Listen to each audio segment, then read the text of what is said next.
अस्सलाम वालेकुम।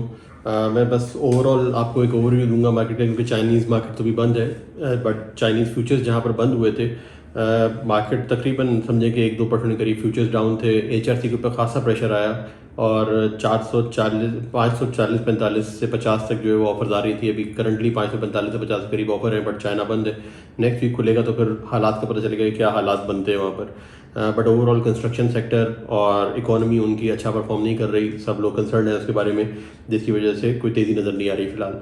आयरन और कुकिंग कोल के ऊपर भी असर इसी तरीके से रहा, मोस्टली स्टेबल रही चीज़ें, और आयरन और थोड़ा सा कदरे नीचे आया, जबकि कुकिंग कोल तकरीबन $2-3 जो है वो लास्ट वीक में बढ़ा है। टर्की की बात करें तो टर्की के अंदर एक्टिविटी स्लो रही है, कुछ बल्क ऑर्डर्स हुए हैं और फ्लैट प्राइसेस के ऊपर हुए हैं, किसी किस्म का प्राइसेस में चेंज नहीं आया। एज ऑफ नाउ 374 पे HMS जा रहा है यूएसए से टर्की, और अगर HMS की बात करें तो 368-369 की पोजीशन है, जो कि फ्लैट है वीक ऑन वीक।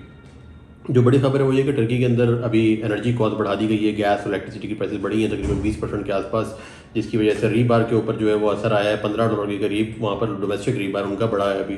बट ये जो इंक्रीज़ है बेसिकली ये डिमांड की वजह से नहीं है, ये कॉस्ट बढ़ जाने की वजह से है। और एक्सपोर्ट्स के अंदर ये चीज़ टर्की को फर्दर जो है वो अनकॉम्पिटिटिव बनाएगी, जिसकी वजह से एक नेगेटिव असरात जो है आ सकते हैं। आगे फर्दर किसी को नहीं पता कि टर्की भी क्या करेगा। बुकिंग उन्होंने नवंबर के लिए कार्गोज अपने बुक करने हैं, लेकिन टाइमिंग अभी तक कुछ नज़र नहीं आया। हो सकता है कि इस हफ्ते के अंदर कुछ ना कुछ एक्टिविटी उनकी शुरू हो, और ज़्यादातर उनका जो प्रेशर है वो प्राइसेस को नीचे लेकर आने में है, और यार्ड भी बट होल्ड बैक कर रहे हैं। बट एवेंचुअली ऐसा लगता है कि शायद यार्ड को भी थोड़ा सा अभी आगे बढ़ के माल बेचने के लिए, अपनी इन्वेंट्रीज को कम करने के लिए प्राइसेस थोड़ा सा जो है वो सॉफ्ट करने पड़ेंगे।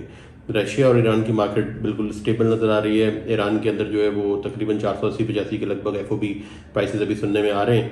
और GCC के अंदर बताया था कि लास्ट वीक के अंदर दुबई ने भी प्राइसेस बढ़ाए रीबार के, जिसकी एक्सेप्टेंस भी अच्छी है और अच्छा फ्लो है माल का, सेल्स भी मुनासिब लेवल्स के ऊपर हो रही है। यूरोप यूके के हालात बिल्कुल वैसे ही हैं जैसे लास्ट वीक के अंदर थे। स्टैगनेंट सेल्स हैं, कोई ज़्यादा डिमांड नहीं है, और जो प्राइसेस बढ़े थे वो भी अब खैर स्टेबल हो चुके हैं, एक्सेप्टेंस आ चुकी है मार्केट के अंदर। बट जो सेक्टर है उनका कंस्ट्रक्शन का और इकोनॉमी जो है वो अच्छे तरीके से मूव नहीं कर पा रही, जिसकी वजह से प्राइसेस के अंदर बहुत ज़्यादा ना चेंज आया है, ना कोई एक्टिविटी के अंदर चेंज आया है। तो बड़ा स्टैगनेंट सी मार्केट है और कोई डायरेक्शन अभी मार्केट नहीं ले पा रही। अब तो खैर सारी दुनिया वेट कर रही है कि चाइना जब भी खुलेगा तो उस वक्त मार्केट को नया ट्रेंड मिलेगा।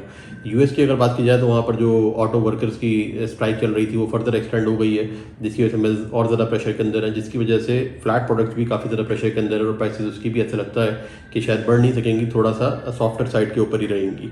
और अक्टूबर की प्राइसेस की अगर बात करें, US के अंदर जो डोमेस्टिक सेटलमेंट्स होने हैं उसके बारे में एक्सपेक्टेशंस ये हैं कि प्राइसेस थोड़ा सा सॉफ्टर साइड पे जाएंगी, थोड़ा सा न्यू प्रोडक्शन जो है वो उसके अंदर प्राइसेस की कमी आएगी, और जबकि HMS और शेड के अंदर भी स्टेबल टू डाउनवर्ड ट्रेंड नज़र आ रहा है अक्टूबर के लिए।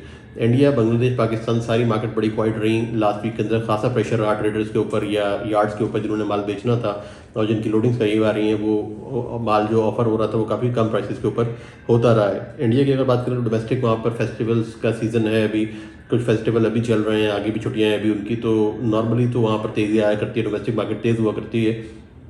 लग रहा है अभी कि मार्केट में एक्टिविटी है, स्टेबल एक्टिविटी है, वरना अगर इंडिया भी नेगेटिव होता तो चीज़ें काफ़ी ज़्यादा बिगड़ जाती। But timing somehow India कुछ ना कुछ सपोर्ट कर रहा है, बट लास्ट वीक के अंदर किसी भी कंटेनर मार्केट की सपोर्ट कंटेनर्स को नहीं रही, और किसी किस्म की बिड्स रिसीव नहीं हुई। इस हफ्ते के अंदर देखना है कि प्राइसेस किस तरह जाती हैं। पाकिस्तान की अगर बात करें तो सरिये की प्राइसेस जो है तकरीबन 10,000 रुपये गिर चुकी हैं लास्ट वीक के अंदर। टोटल आप समझिए कि 12-13 हज़ार रुपये का फ़र्क आ चुका है अभी जो कल की बात है कि CRC और HDG की प्राइसेस भी रीरोलर्स ने कम की है, ऑलमोस्ट 8,000 रुपये के आसपास उसमें कमी आ चुकी है। सेल्स काफ़ी डाउन है, सब लोग इंतजार कर रहे हैं कि जब रुपया स्टेबल होगा तो उसके बाद बाइंग करेंगे।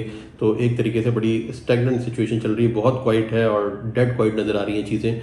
और बिड्स का ना आना भी इस चीज़ की ही, जो इम्पोर्ट के लिए बिड्स आ रही थी उसका ना आना भी इस चीज़ की तरफ इंडिकेट कर रहा है कि ओवरऑल काफ़ी स्लो डाउन है। कस्टमर्स का भी सिर्फ प्रोड्यूसर्स का फोकस सेल्स के ऊपर है, प्रोक्योरमेंट के ऊपर किसी किस्म का फोकस नहीं है। जो पिछले माल बुक किए हुए हैं उनको ही अभी इस वक्त संभालने की तैयारी हो रही है कि लिक्विडिटी किस तरीके से जनरेट की जाए और किस तरह से उनको संभाला जाए। और एक जो दूसरी बड़ी खबर है वो लैंड रूट्स के ऊपर काफ़ी ज़्यादा क्रिटिसिज्म हो रहा है अभी इस वक्त के लैंड रूट से, जो बॉर्डर से माल आ रहा था उसको रोकने की काफ़ी कोशिश की जा रही है, और सुनने में आ रहा है कि शायद उसके ऊपर भी कुछ पाबंदियाँ लगाई जाएंगी, जो कि हो सकता है कि इम्पोर्ट्स के लिए बेहतर साबित हो। अभी तक के लिए ये अपडेट थी।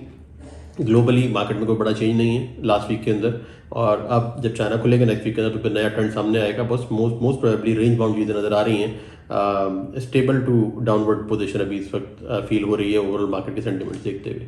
Thank you very much.